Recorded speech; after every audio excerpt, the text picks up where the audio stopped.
এবার বলবেন আমাদের পার্টি রাজ্য কমিটির অন্যতম সদস্য, আমাদের সকলের প্রিয় নেতা কমরেড শতরূপ ঘোষ।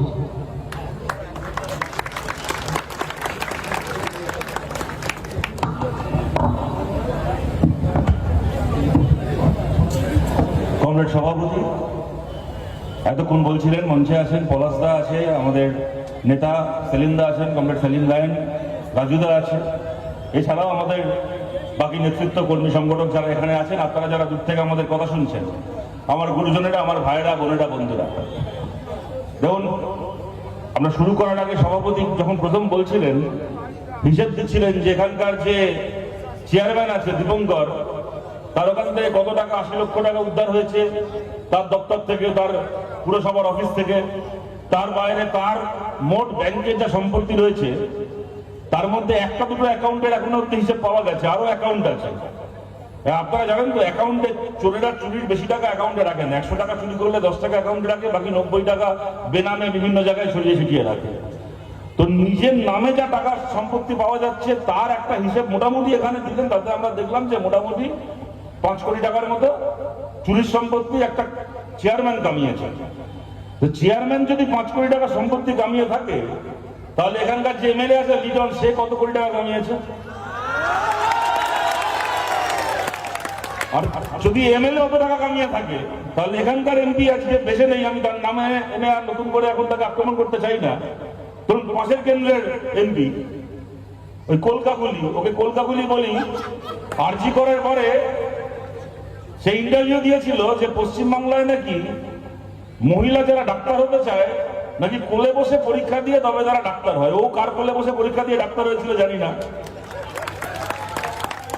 ডাক্তার হওয়ার জন্য যার কোলেই বসে থাকুক না কেন, এখন নিজের চুরি সম্পত্তি বাঁচানোর জন্য এখন বিজেপির কোলে গিয়ে বসেছে। যে এমপি গুলো কত টাকা কামিয়েছে?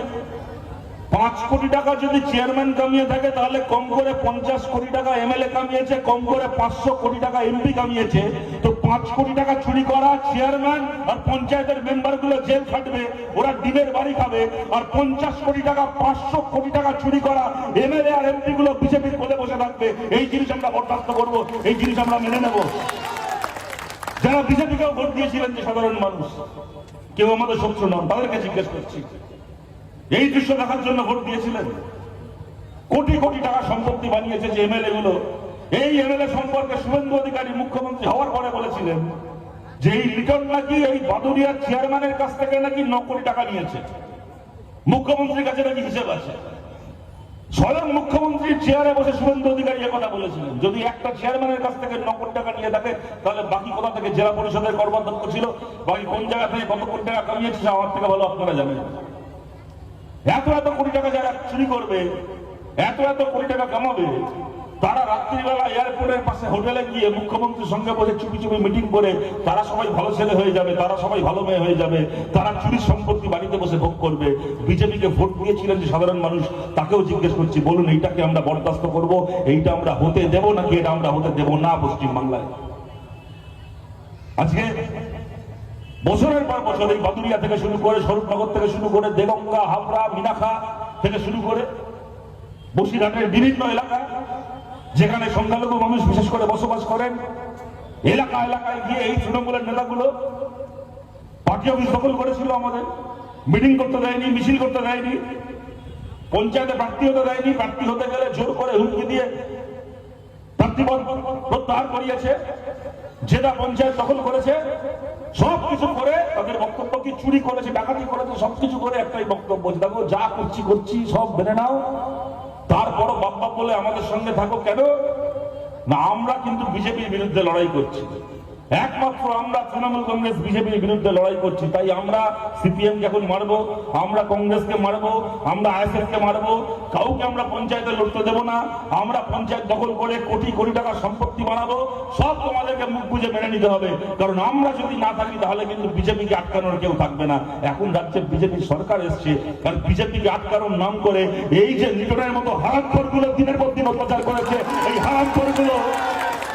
হারামখোরগুলো সবার আগে বিজেপির পায়ে পড়েছে, সবার আগে বিজেপির কোলে গিয়ে বসেছে। 80টা এমপি পেয়ে তৃণমূল কংগ্রেস দলটা বিজেপির কাছে বিক্রি হয়ে গেছে। 80টা এমএলএ জিতে ওদের 39 জন এমপি জিতে, 80 জন এমএলএ 39 জন এমপি মিলে একটা গোটা পার্টি বিজেপির কাছে বিক্রি হয়ে গেছে। আমরা একজন এমএলএ মিলে মাথা উঁচু করে দাঁড়িয়ে আছি রাস্তায় বিজেপির বিরুদ্ধে। গোটা বাংলায় লাল পতাকা উঠছিল, লাল পতাকা উঠছে, আগামী দিনেও লাল পতাকা উঠবে। আমাদের আঙুল থেকে ভোটের দাগ উঠতে পারলো না, তার আগে তৃণমূল পার্টিটা উঠে গেল। তাদের এখন বড় বড় ভাষণ শুনি কয়েকটা নেতার, বলছি 21শে জুলাই কে পালন করবে। কালকে মমতা ব্যানার্জি দাবি করেছেন যে ওনার পক্ষ 21শে জুলাই পালন করবে, তো তৃণমূলের যে পাল্টা পক্ষ যারা এখন বিজেপির কোলে বসে আছে তারা বলেছেন আমরা 21শে জুলাই পালন করব। কে শহীদ দিবস পালন করবে তাই নিয়ে তর্ক করতে করতে তৃণমূল পার্টিটাই শহীদ হয়ে গেছে।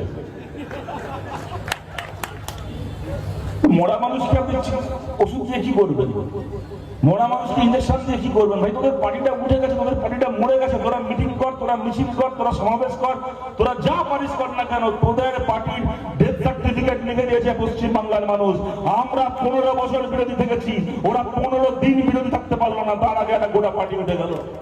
কিন্তু প্রশ্ন হচ্ছে তৃণমূল উঠে গেছে মানে বিজেপি পশ্চিমবাংলায় খোলা মাঠ পেয়ে যাবে, আমরা থাকতে এই জিনিস হতে দেবো না। আমরা পলাশদা বলার সময় বলছিল প্রথম সরকার হওয়ার পরে বিজেপি জানতো, আরএসএস জানতো তৃণমূল বিক্রি হয়ে গেছে, কিন্তু সিপিআইএম কমিউনিস্ট পার্টি 15 বছর ধরে এত মার খেয়ে এত এদের কর্মীর প্রাণ গেছে, এত কর্মী ঘর ছাড়া হয়েছে, জেল খেটেছে মিথ্যে মামলায়, তারপরে 15 বছর লড়ে গেছে মানে এরা আমাদের বিরুদ্ধে লড়ে যাবে। স্বাধীনতার আগে থেকে আরএসএস এর লোকেরা জানে, ওদের নেতা ছিল গোলওয়ালকার। যখন গোটা ভারত ব্রিটিশের বিরুদ্ধে লড়ছে সেই সময় আরএসএস এর গোলওয়ালকার বই লিখেছিল যে ভারতের মানুষকে বলছি, ভারতের হিন্দুদেরকে বলছি, ব্রিটিশের বিরুদ্ধে লড়ে তোমরা নিজের শক্তিকে ক্ষয় করো না, তোমাদেরকে লড়তে হবে মুসলমানের বিরুদ্ধে, খ্রিস্টানের বিরুদ্ধে আর কমিউনিস্টদের বিরুদ্ধে। স্বাধীনতা আন্দোলনের পিঠে ছুরি মেরেছিল দালালগুলো, তারা জানতো স্বাধীনতার আগে থেকে কমিউনিস্ট পার্টি আমাদের বিরুদ্ধে লড়ে এসছে, আরএসএস এর বিরুদ্ধে লড়ে এসছে। কমিউনিস্ট পার্টি পশ্চিমবাংলায় 1 ইঞ্চি জমি ছাড়বে না, যেখানে আমরা মানুষের উপর অত্যাচার করতে যাব কমিউনিস্ট পার্টি ঢুকে দাঁড়াবে। ওরা জানতো বলে কি করলো, ভোটের পরে ভাঙার জন্য প্রথম বুলডোজার নিয়ে গেল গোটা পশ্চিমবাংলার মধ্যে বেছে বেছে তপসিয়ায়, এমন একটা পাড়া, এমন একটা এলাকা যেখানে 100 জনের মধ্যে 99 জন মানুষ ধর্মে মুসলমান, সংখ্যালঘু মানুষ। ওরা জানতো যেখানে যাবো বুলডোজার নিয়ে বাড়ি ভাঙতে, যেখানে যাবো বুলডোজার নিয়ে লোকের দোকান ভাঙতে, আর কেউ থাকতে না থাক, সিপিআইএম থাকতে, কমিউনিস্ট পার্টি থাকতে। আর যেই কমিউনিস্ট পার্টি ছুটে গেল, সিপিআইএম ছুটে গেল সেখানে বুলডোজার আটকাতে, গোটা বাংলা জুড়ে প্রচার করলো যে সিপিআইএম মুসলমানের পার্টি, মুসলমানের হয়ে দালালি করছে, তাই বুলডোজার আটকাতে গেছে সিপিআইএম। গোটা বাংলা জুড়ে প্রচার করলো, ফেসবুক থেকে শুরু করে সর্বত্র একটা প্রচার করলো। কয়েক দিনের মধ্যে গোটা বাংলার মানুষ দেখলো।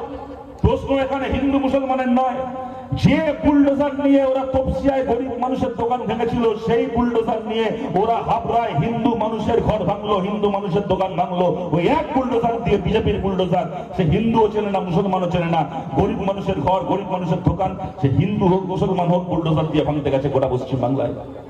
ভোটের আগে এলাকায় এলাকায় গিয়ে দেওয়াল লিখেছিল কি না, বলে জন্ম যখন হিন্দু কুলে ভোট দেবো পদ্ম ফুল। তুমি হিন্দু মানে কোনো কিছু দেখবে না, হিন্দু মানে পদ্ম ফুলে ভোট দেবে। হিন্দু হিন্দু ভাই ভাই, আমরা বিজেপি হিন্দুর পার্টি, জন্ম যখন হিন্দু কুলে ভোট দেবো পদ্ম ফুলে। ভোটের আগে যারা ছিল হিন্দু, ভোটের পরে তারা হয়ে গেল বেআইনি দখলদার। ভোটের আগে যে লোকটার বাড়িতে গিয়ে হিন্দু বলে তার ভোট চেয়ে এসছে, ভোটের পরে তার বাড়িতে পুরসভা থেকে নোটিশ দিয়ে বলছে তুমি হিন্দু হও মুসলমান হও আমার দেখার দরকার নেই, ভোটের আগে তুমি হিন্দু ছিলে, ভোট হয়ে গেছে, এখন তুমি অবৈধ দখলদার, তোমার বাড়িটাকে, তোমার দোকানটাকে আমরা ভাঙবো। তো যেখানে যেখানে ওরা এই কাজ করতে গেছে, সমস্ত জায়গায়, একটা জায়গায় ফাঁকা ময়দান পাইনি, প্রত্যেকটা জায়গায় আর কেউ থাকেনি। আমরা ছিলাম, কমিউনিস্ট পার্টি ছিল লাল পতাকা নিয়ে, ওদের বুলডোজারের সামনে বুক চিতিয়ে আমাদের কংগ্রেসে দাঁড়িয়েছে। সব জায়গায় আটকাতে পেরেছি এমন নয়, অনেক জায়গায় আটকাতে পেরেছি, অনেক জায়গায় আটকাতে পারিনি, কিন্তু একটা জায়গাতে আমরা ফাঁকা মাঠ ছাড়িনি। আগামী দিনেও একটা জায়গাতে ফাঁকা মাঠ ছাড়বো না। খালি আমাদের এইটুকু বলার, আমরা চাই কি না চাই, বিজেপি ক্ষমতা এসছে, 2031-এর আগে পশ্চিমবাংলা সরকার পাল্টাবে না, 2029-এর আগে ভারত সরকার পাল্টাবে না। সেই সামনের 3টে বছর আদালতে যা লড়াই হচ্ছে, যা মামলা মোকদ্দমা হচ্ছে, বিকাশ ভট্টাচার্য আমার একটু পরে আসবেন, বলবেন সেই সব বিষয় নিয়ে। আদালতের লড়াই আমরা লড়ছি, আমরা লড়বো, কিন্তু শুধুমাত্র আদালতের লড়াই দিয়ে এদেরকে আটকানো যাবে না। যেখানে যেখানে মানুষের ওপর এই অত্যাচার নেমে আসবে, বুক চিতিয়ে ওদের বুলডোজারের সামনে দাঁড়াতে হবে, বুক চিতিয়ে ওদের সামনে দাঁড়াতে হবে। এবং তার জন্য খালি যারা আমরা সিপিআইএম কে সমর্থন করেছিলাম, শুধুমাত্র সেই মানুষরা দাঁড়ালে হবে না। সিপিআইএম কে এর আগে সমর্থন করেননি যে মানুষ, তাদের কাছে আমরা বলছি আজকে বাংলার দিকে তাকিয়ে দেখুন। একদিন যা হয়েছে হয়েছে, সেই পুরনো কথা আজকে আর টেনে লাভ নেই, সেই দিন আর ফেরত আসবে না। কিন্তু আজকের পশ্চিমবাংলার দিকে তাকিয়ে দেখুন, আজকের পশ্চিমবাংলায় মাঝখান থেকে লাইন কাটা হয়ে গেছে। লাইনের এক পারে আছে শুভেন্দু অধিকারীর বিজেপি, আর একদিকে আছে কমিউনিস্ট পার্টির লাল পতাকা, মাঝখানে আর কেউ নেই। আজকের বাংলায় পক্ষ বেছে নিন, বিজেপির দিকে থাকবেন নাকি আমাদের দিকে থাকবেন। সবাই মিলে যদি আমরা ঢুকে দাঁড়াতে পারি, কোনো ভাগাভাগি না করে। এবং রাজুদা বলার সময় বলছিল, মমতা ব্যানার্জির মতো আমরা বলবো না যে সব মুসলমান সিপিএম কে ভোট দিন, যেটা মমতা ব্যানার্জি বলতেন মুসলমান এলাকায় গিয়ে।